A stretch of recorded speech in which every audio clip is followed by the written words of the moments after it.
नमस्कार। आइए सुनते हैं मालती जोशी जी की लिखी कहानी न ज़मी अपनी न फलक अपना। कहानी अच्छी लगे तो इसे एक लाइक करिएगा। चैनल पर नए हो तो सब्सक्राइब कर लीजिएगा। तो लीजिए सुनिए कहानी। स्कूल से लौटते हुए पूरा हुजूम मेरे साथ था। मेरा छोटा सा ड्राइंग रूम ठसाठस भर गया था। सेंटर टेबल मानपत्र और स्मृति चिन्हों से अट गया था। गुलदानों के लिए यहाँ वहाँ जगह बनानी पड़ी थी। पापा स्थितिप्रज्ञ भाव से सब कुछ देखते रहे। उस समय माँ सालों बाद बेतरह याद आईं।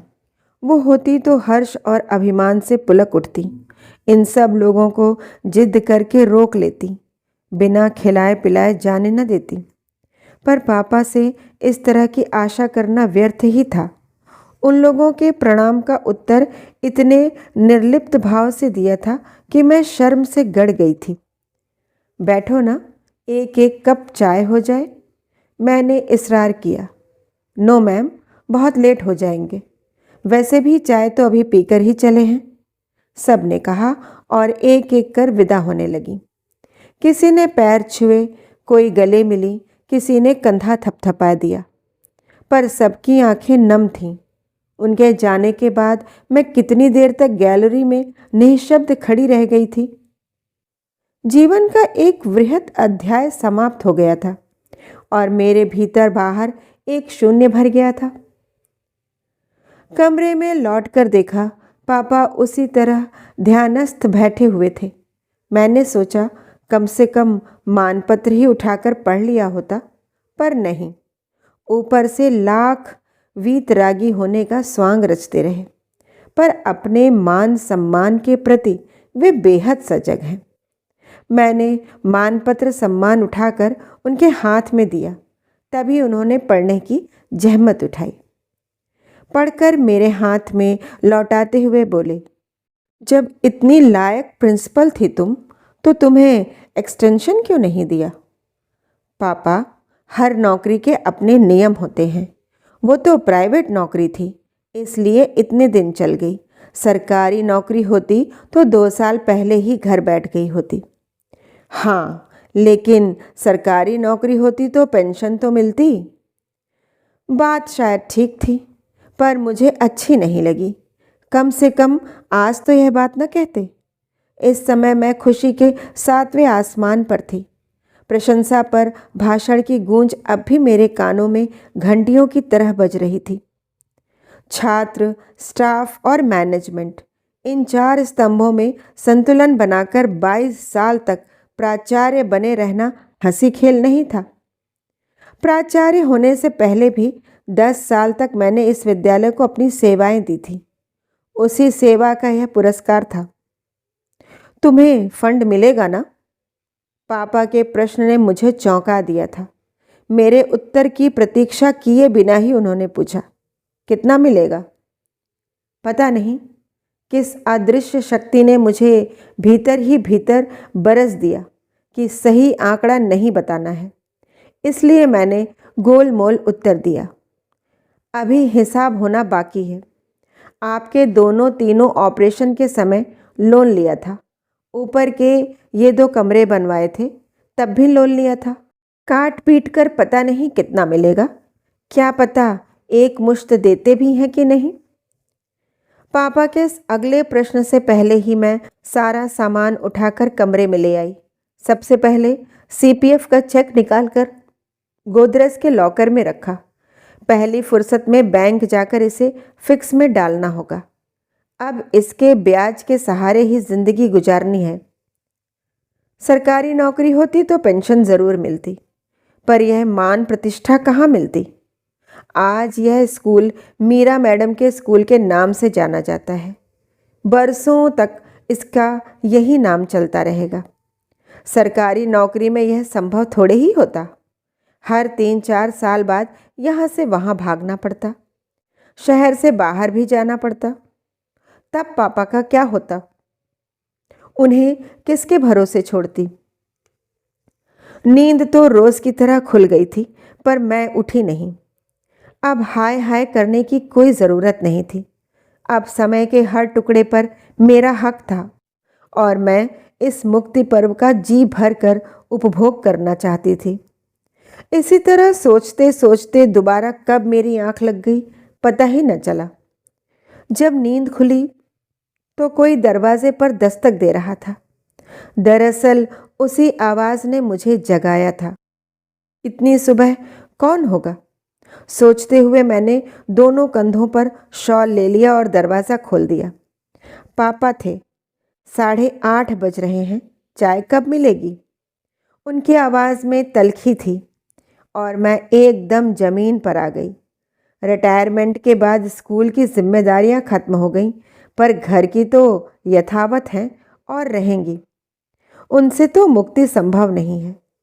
87 वर्ष के पापा आज भी घड़ी के कदम मिलाकर चलते हैं और उनके इस जीवनचर्या को सुचारू रूप से चलाने के लिए मैं अभिशप्त हूँ। चाय बनाते हुए सोचा कि कल से राधा से कहूँगी कि सुबह 7 बजे ही आ जाया करे, पर वह 2 घंटे ज़्यादा काम करेगी तो उसके पैसे भी मांगेगी। क्या दे पाऊँगी? मुझे तो लग रहा है कि कुछ दिनों बाद मैं राधा को भी अफोर्ड नहीं कर पाऊँगी। अब तो जो संचित धनराशि है उसी पर गुजारा करना है। पापा को चाय देकर मैं नहाने चली गई। नल की धार के साथ मैं अचानक ही गुनगुना उठी थी। हम प्यार में जलने वालों को चैन कहाँ आराम कहाँ, चैन कहाँ आराम कहाँ। ये 2 जुमले बिल्कुल सही मालूम हो रहे थे। नहाकर निकली तब तक राधा आ चुकी थी। उसे चाय बनाने के लिए कह रही थी कि दरवाजे की घंटी बजी। दरवाज़ा खोला और चकित रह गई। आइए, हम दोनों ही एक दूसरे को देखकर चौंक गए। आज तुम घर पर कैसे? उन्होंने पूछा। मैं कहना चाह रही थी कि आज आप रास्ता कैसे भूल गए, पर प्रकट रूप से इतना ही कहा। अब मैं रिटायर हो गई हूँ, अब हमेशा घर पर ही मिलूंगी। वे कमरे में आकर इत्मीनान से बैठ गए। मैंने उनके सामने दोनों समाचार पत्र डाल दिए और राधा से आकर कहा, चाय थोड़ी बढ़ा देना, भाई साहब आए हैं। उनकी तो अलगई बनेगी, काली नींबू वाली। तुम्हें कैसे पता? रोजे ही तो बनाए थे। मुझे घोर आश्चर्य हुआ। मतलब भाई रोज आ रहे हैं और पापा ने कभी जिक्र भी नहीं किया। मैं पुनः बाहर आकर बैठ गई तो उन्होंने पूछा, आगे क्या इरादा है? मतलब आगे क्या करने का इरादा है? प्लीज़ भाई, मुझे अभी अभी मैं रिटायर हुई हूँ, अभी 24 घंटे भी नहीं हुए, कुछ दिन तो आराम करने दीजिए। आराम करो तुम, पर पता लगाती रहना। रिटायर्ड लोगों को दूसरे स्कूल हाथों हाथ ले लेते हैं। अनुभवी लोग मिल जाते हैं, वह भी सस्ते में। मैंने कोई जवाब नहीं दिया। तभी पापा नहा कर निकले। आज पापा लेट हो गए। भाई बोले, हाँ, आज हमारी सुबह थोड़ी देर में हुई है। ठाकुर जी के सामने अगरबत्ती जलाकर पापा बाहर आ गए। उन लोगों की चाय बाहर भिजवाकर मैं अपने कमरे में चली गई। दोपहर खाना खाते समय मैंने कैजुअली पूछ लिया, आजकल भाई शायद रोज आ रहे हैं? अच्छा है, देर आए दुरुस्त आए। तुमसे किसने कहा? राधा ने चुगली की होगी, इसलिए कहता हूँ नौकरों को ज़्यादा मुंह न लगाया करो। इसमें चुगली खाने जैसी तो कोई बात नहीं है पापा।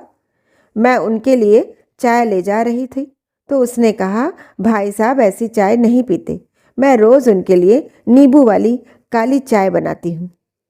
भाई का आना कोई ऐसी बात नहीं थी कि जिसे गुप्त रखा जाए। पापा कुछ नहीं बोले। अपनी नाराज़गी व्यक्त करने के लिए कुछ देर मुंह फुलाए बैठे रहे। कुछ क्षणों के बाद खुद ही बोले, बबलू आजकल बड़ा परेशान चल रहा है। क्यों? बेटी की शादी जो करनी है, तो उसमें परेशान होने जैसा क्या है? जैसे 2 बेटों की शादी की, वैसे ही बेटी की भी हो जाएगी। बेटी की शादी ऐसे नहीं हो जाती, उसमें पैसे लगते हैं। तो भाई के पास पैसों की कमी है क्या? इतनी अच्छी नौकरी से रिटायर हुए हैं, तगड़ी पेंशन मिलती है। एक इंजीनियर बेटा अमेरिका में चांदी कूट रहा है, डॉक्टर बेटा ऑस्ट्रेलिया में टकसाल खोले हुए है, और इन दोनों सपीतों की पढ़ाई पर भाई ने पाई भी खर्च नहीं की। सब कुछ आपने किया? नहीं, मैंने दोनों के एडमिशन पर सिर्फ कंपटीशन फीस दी थी, बाकी तो सब बाप की हैसियत से उसी ने किया। और इन लोगों की एडमिशन फीस देते देते आपकी बैंक खाली हो गई। पर डॉक्टर साहब ने आज तक एक टॉनिक की बोतल तक आपको नज़र नहीं की। अमेरिका वाला तो कभी फ़ोन भी नहीं करता, देना लेना तो दूर की बात है। वे लोग अपने बाप को ही नहीं पूछते तो मेरी क्या सुध लेंगे। मतलब रवायत चली आ रही है। क्या? पापा अब चौकन्ने हो गए थे। कुछ नहीं, आप खा चुके हो तो बोलिए, मैं प्लेटें उठा लूँ। स्कूल का चपरासी फेयरवेल समारोह के फ़ोटो देने आया था। उसे बख्शीश देकर विदा करने के बाद मैं भीतर आई तो देखा पापा उत्सुकता से मेरी प्रतीक्षा कर रहे हैं। कौन था? गोपीनाथ था। उस दिन वाले फ़ोटोज़ देने के लिए आया था, और ये ग्रुप फ़ोटो भी फ्रेम करके लाया है, देखेंगे? उन्होंने ज़रा भी रुचि न दिखाते हुए कहा। ओह, मुझे लगा तुम्हारे फंड का चेक आया है। आ जाएगा, देर सवेर वह भी आ जाएगा। जल्दी क्या है? जल्दी तो कुछ नहीं है। खैर, मैं चाह रहा था बेटी की शादी के लिए तुम भी बबलू को कुछ देती तो अच्छा लगता। बबलू की बेटी की शादी से मेरा क्या वास्ता है? तमीज़ से बात करो। वे गुर्राए। वह तुम्हारा बड़ा भाई है, तो आदरणीय दादा भाई की बिटिया की शादी में हमें भी कंट्रीब्यूट करना पड़ेगा। क्यों? क्या तुम इस घर की बेटी नहीं हो? अमृता तुम्हारी कोई नहीं है? अच्छा हुआ आपने याद दिला दिया। तो पापा, आपको यह भी याद होगा कि घर की बेटी अब तक अनब्याही है। ये तुम्हारी उम्र है शादी करने की। कभी तो रही होगी, पर आज अमृता के लिए जितने बेचैन हो रहे हैं, व्यग्र हो रहे हैं, उतने मेरे लिए तो कभी नहीं हुए। पापा फटी फटी आंखों से मुझे देखते रह गए। अपनी शादी की बात मैं इतनी बेबाकी से करूंगी, इस बात पर उन्हें विश्वास नहीं हो रहा था। वे शायद यह भूल गए थे कि वह छुई मुई उम्र में मैं बहुत पीछे छोड़ आई हूँ। पापा का चेहरा देखकर मुझे दया हो आई। मैंने पूछा, पापा, आप अपनी तरफ से कुछ देना चाहते हैं? देना तो चाहता हूँ, पर मेरे पास अब है क्या? तो निश्चिंत रहिए, शादी के समय तक कुछ न कुछ व्यवस्था हो ही जाएगी। पर जो भी देना हो अपने हाथ से दे दीजिए। मेरे कंधे पर बंदूक रखकर चलाने की ज़रूरत नहीं है। पापा का चेहरा एकदम तनाव मुक्त हो गया। जो बात वे कह नहीं पा रहे थे वह मैंने कह दी थी। इन दिनों में अपरिचित लोगों की आवाजाही एकदम बढ़ गई थी। वे लोग पूरे घर का चक्कर लगा जाते। एक दो बार तो मेरे कमरे में भी घुस चले आए थे। नॉक करने की भी जहमत नहीं उठाई थी। एक दिन तो मैं एकदम झल्ला ही गई। पापा, कौन लोग हैं ये? इन्हें ज़रा भी तमीज़ नहीं है। उत्तर में पापा ने शांत भाव से कहा था, बेबी, मैं यह घर बेचने की सोच रहा हूँ। घर बेच देंगे? फिर रहेंगे कहाँ? यहाँ पर जो मल्टी बनेगी, बिल्डर एक फ्लैट हमें दे देगा। तब तक वह हमारे लिए किराए का मकान का प्रबंध करेगा। मतलब सब कुछ एक तरह से तय हो गया है। हाँ, बबलू ने एक तरह से सब तय ही कर दिया है। मैं तो इन मामलों में एकदम कोरा हूँ। अब समझ में आया। क्या? अमृता की शादी का तो बहाना है। दरअसल बबलू जी अब यह घर हथियाना चाहते हैं, इसलिए इतना आपको इमोशनल ब्लैकमेलिंग किया जा रहा है। इसमें ब्लैकमेलिंग की क्या बात है? क्या उसका इस घर पर हक नहीं है? बिल्कुल हक है, पर कुछ दिन रुक तो सकते थे। जीते जी आपको इस घर से निकालने की क्या ज़रूरत थी? वह चाहता है मैं कुछ दिन अच्छे घर में बिताऊं, तो अपने आलिशान बंगले में ले जाए ना। मेरे ख्याल से गृह प्रवेश के बाद आपने उस घर में कदम भी न रखा होगा। पापा चुप रहे। इस उम्र में फ्लैट में गुजारा कर पाएंगे आप? आपका दम नहीं घुटेगा? पापा चुप बने रहे। असल बात क्या है जानते हैं? उन्हें डर है कि बाद में पूरे घर पर मैं ही कब्जा न कर लूं, इसलिए दूरंदेशी दिखा रहे हैं। उनसे कह दीजिएगा, अपना हक तो मैं वैसे भी नहीं छोड़ूंगी। मुझे भी एक फ्लैट चाहिए अलग से, नहीं तो मैं डील साइन नहीं करूंगी। और मेरी साइन के बिना अगर आपने काम शुरू कर दिया तो मैं स्टे ले आऊंगी।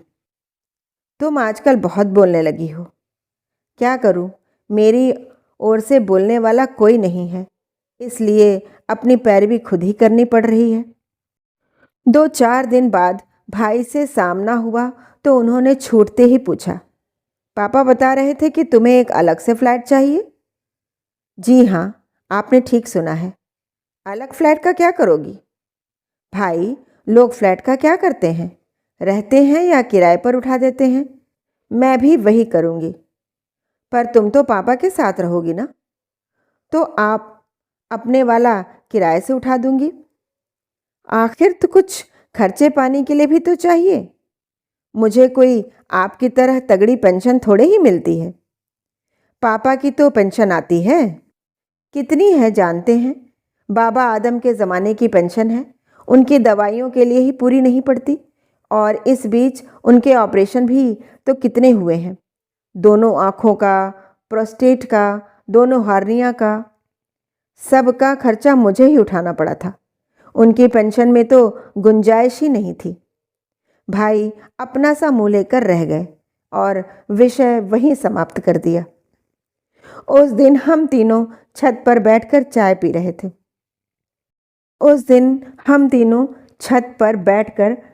रहे थे। कि मेरी नज़र सड़क पार गई। अरे, ये गुरुजी की कोठी को क्या हो गया? उसे गिरा रहे हैं। यहाँ पर भी मल्टी बनेगी।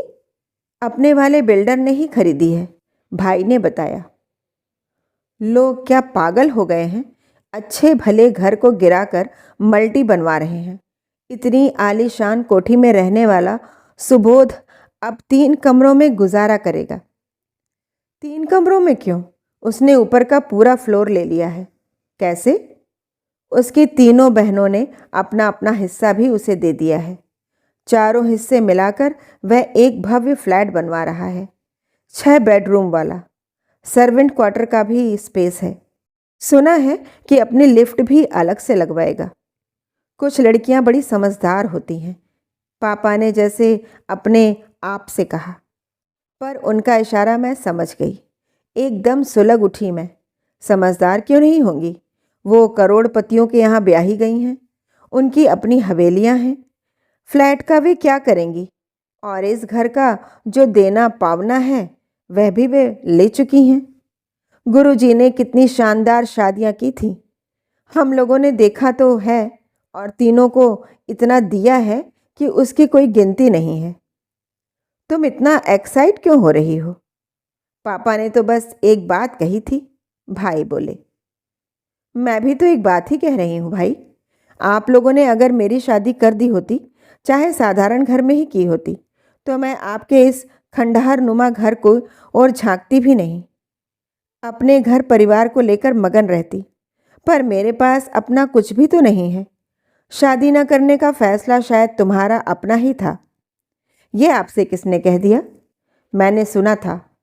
आप सुनी सुनाई बातों पर यकीन कर लेते हैं। एक बार तस्दीक करने की भी कोशिश नहीं की। मैंने सुना था माँ ने तुमसे वचन ले लिया है कि तुम शादी नहीं करोगी। माँ ने ऐसा कोई वचन नहीं लिया था। मैंने तैश में आकर कहा। माँ ने कहा था पापा का ख्याल रखना, तो उनका ख्याल रख ही रही हूँ, और किसी ने उनका जिम्मा लेने की पेशकश नहीं की तो आजीवन रखती रहूँगी। बोलते हुए मेरा चेहरा शायद एकदम तमतमा गया था, क्योंकि पापा और भाई आश्चर्य से मुझे घूरने लगे थे। उस रात देर तक मुझे नींद नहीं आई। मेरा तन बदन जल रहा था, दुख से, गुस्से से, पछतावे से। एक व्यर्थता का बोध मन पर छा गया था। आधी रात के करीब मुझे एक अजीब सा साक्षात्कार हुआ। पहली बार समझ में आया कि माँ ने मेरे साथ क्या छल किया था। उन्होंने मुझसे अविवाहित रहने का वचन तो नहीं लिया था, पर जो जिम्मेदारी मुझे सौंपी थी उसका निहितार्थ तो यही था ना। उन्होंने यही चाहा था कि मैं हमेशा यहीं बनी रहूं और पापा को देखती रहूं, क्योंकि बेटे बहू से तो उनका मोह भंग बहुत जल्दी हो गया था। और इसी बेटे की शादी के लिए माँ कितनी आतुर हो उठी थी। वे जल्दी से जल्दी बहू का मुंह देखना चाहती थी, पोते को गोद में खिलाना चाहती थी। उनकी बीमारी को देखकर उनकी इच्छा का मान रखना ज़रूरी हो गया। आनन फानन भाई की शादी कर दी गई। उसके बाद माँ 8 साल और जिंदा रही, पर बहू ने 4 महीने बाद ही बगावत कर दी।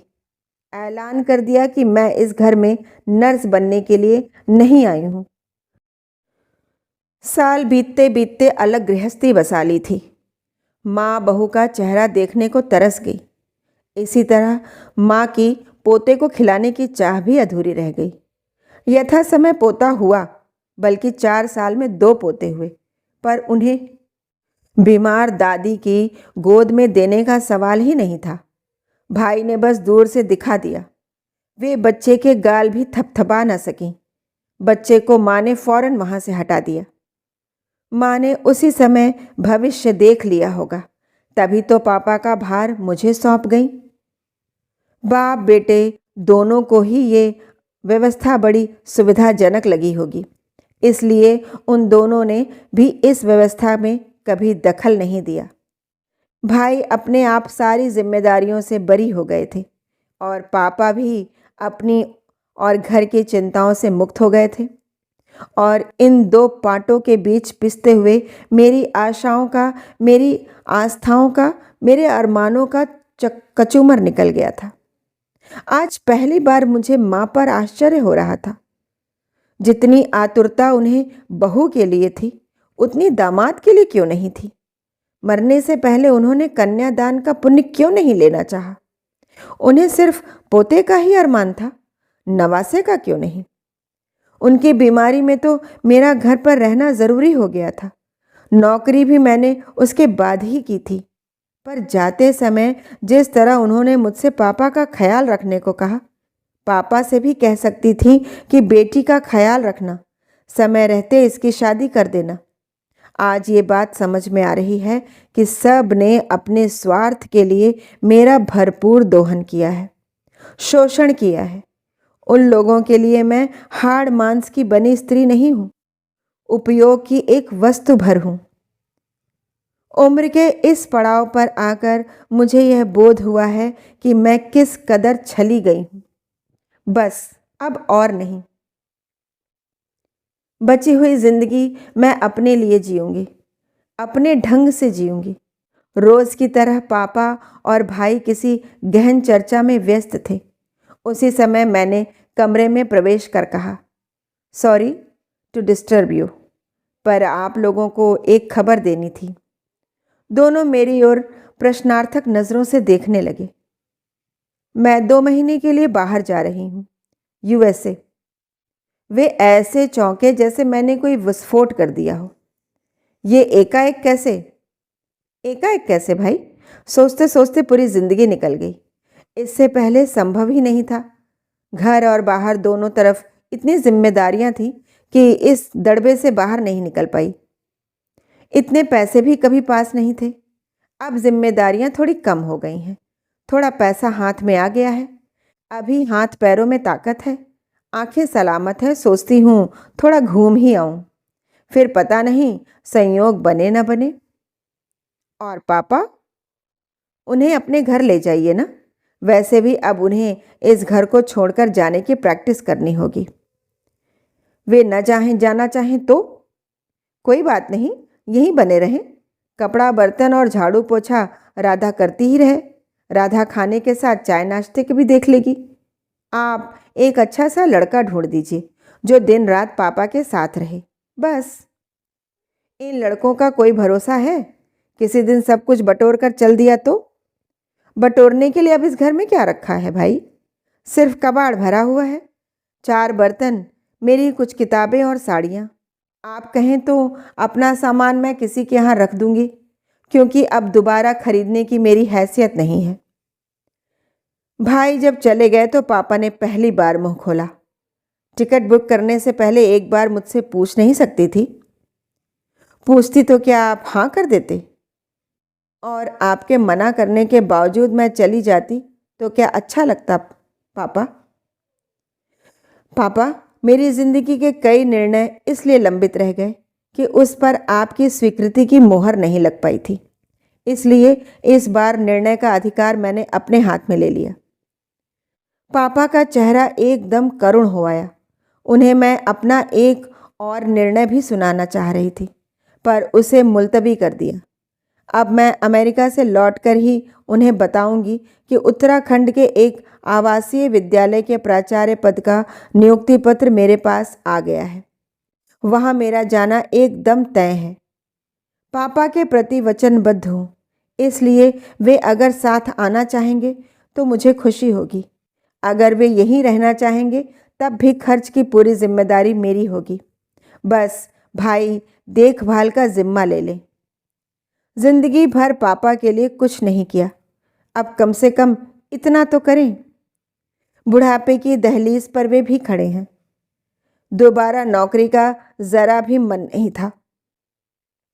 सालों साल काम करने के बाद यह अवकाश मिला था और मैं वे अवकाश के क्षण, ये रिटायरमेंट खूब एंजॉय करना चाहती थी। पास में जो कुछ जमा पूंजी थी उसके सहारे ज़िंदगी गुजार देती मैं। पर आदमी केवल पैसे पे नहीं जीता, उसे प्यार भी चाहिए। अपने आसपास के निष्प्रेम वातावरण से 4 महीने में ही हाँफ उठी थी मैं। वातावरण तो शायद हमेशा से ऐसा था, तब सोचने की फुर्सत नहीं थी। अब जब फुर्सत ही फुर्सत है तो कई बातें बहुत चुभने लगी हैं। इसीलिए यहाँ से दूर जाना चाहती हूँ। अपने को फिर से काम में झोंक देना चाहती हूँ।